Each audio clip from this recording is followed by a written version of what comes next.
The Supreme Court is begging to be reined in. The court routinely issues partisan or unprincipled rulings. When will Democrats step up? For some time now, the truism of democracy, which holds that no man can be a judge in his own case, hasn't actually held up in the United States, at least not when it comes to the U.S. Supreme Court. As of Monday, another foundational principle of democracy, that no man is above the law, has also been rendered obsolete within our system. The Supreme Court's right-wing majority held in a historic and unprecedented ruling that presidents and former presidents are above the law, unless and until the Supreme Court says otherwise. The ruling also effectively absolves former President Donald Trump for attempting a coup by unduly delaying the prosecutions against him, as well as carving out his specific conduct and directing the trial court to assess it under new immunity rules that all but guarantee that he won't be held meaningfully liable. I wrote in May that this would be the likely result. The decision gives presidents and ex-presidents absolute immunity from prosecution for actions related to their core constitutional powers, like the president's power as commander-in-chief of the military, and at least presumptive immunity for any official acts taken in their capacity as president, as opposed to in their private or personal lives. And who gets to decide what's related to a core power, or what constitutes an official action? To ask the question is to know the answer, Justice Ketanji Brown Jackson wrote in dissent. A majority of this court, applying an indeterminate test, will pick and choose which laws apply to which presidents, by labeling his various allegedly criminal acts as core, official, or manifestly or palpably beyond the president's authority. The ruling means that any president or future president theoretically has immunity if he were to order the army to stage a coup, or if he solicited and took a bribe in exchange for pardoning a convicted criminal, as the court's liberal justices acknowledged in two separate dissenting opinions.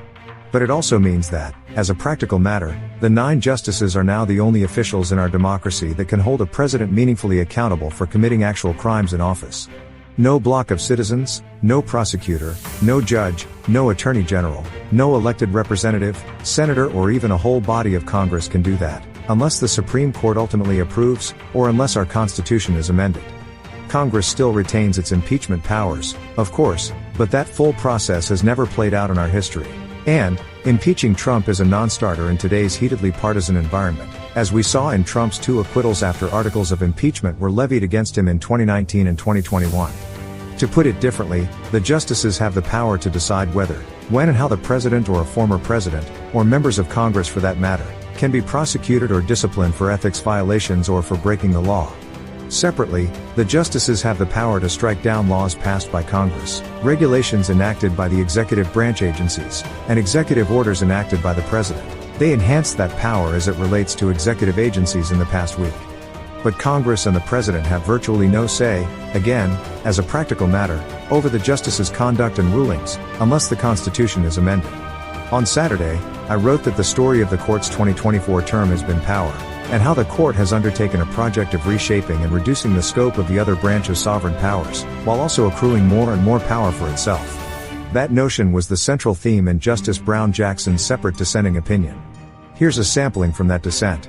With its adoption of a paradigm that sometimes exempts the president from the dictates of the law, when the court says so, this court has effectively snatched from the legislature the authority to bind the president, or not, to Congress's mandates, and it has also thereby substantially augmented the power of both the office of the presidency and itself. Whatever additional power the majority's new presidential accountability model gives to the presidency, it gives doubly to the court itself. Ultimately, this court itself will decide whether the law will be any barrier to whatever course of criminality emanates from the Oval Office in the future, Jackson wrote. The word power in a few variations appeared roughly 90 times in a Supreme Court ruling last Friday that limited the executive branch's power to have final say over federal regulations, and transferred that authority to the court. Today's decision used the word power in its variants more than 200 times.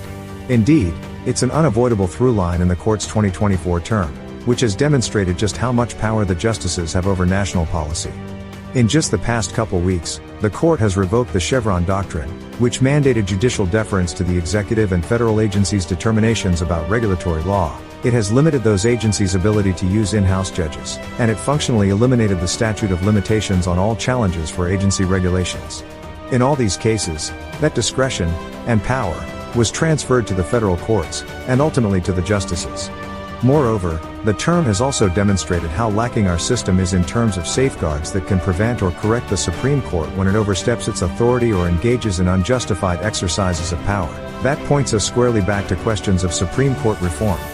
Although the White House seems to have largely dropped the idea, it seems clear that in the absence of reform the court will continue to wield its power in palpably counter-majoritarian ways. And I don't mean in the sense of protecting some disfavored minority group, but in the anti-democratic sense of thwarting good faith, egalitarian policies preferred by the majority of Americans as well as Congress, as legal scholars like Nicholas Bowie of Harvard Law School have explained. President Joe Biden's commission to explore Supreme Court reform produced a number of viable and sensible options.